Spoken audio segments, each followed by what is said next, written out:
இன்றைய இனிய நாளில் தமிழின் சிறப்பு அம்சம் ஒன்றை பார்ப்போம்.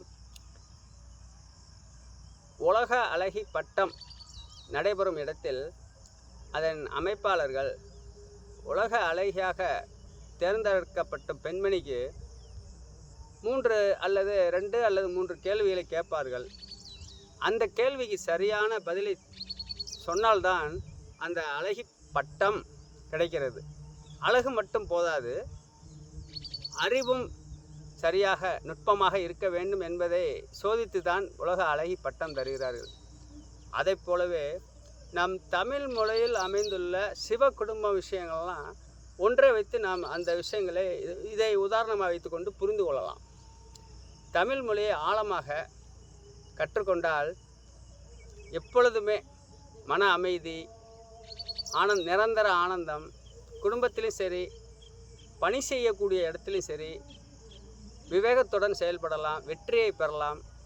இது போன்ற பல நன்மைகள் நம்மளுடைய தமிழ் மொழி மூலம் கிடைக்கும். ஆக உலக அழகி போட்டியில் அழகு மட்டுமே இல்லாமல் அறிவோடு சொல்லப்படும் அந்த சரியான பதிலுக்கும் சேர்த்து தான் அந்த பட்டமானது தருகிறார்கள், கிரீடம் சூட்டப்படுகிறது. அதை போலவே பக்தி யோகத்தில் முழுமையாக தன்னை யார் அர்ப்பணித்து கொண்டு வாழ்கிறார்களோ அவர்களுக்கு தமிழின் பெருமை என்ற கிரீடம் கிடைக்கிறது. அந்த வகையில் தமிழின் சிறப்பு ஆனது அமைந்துள்ளது.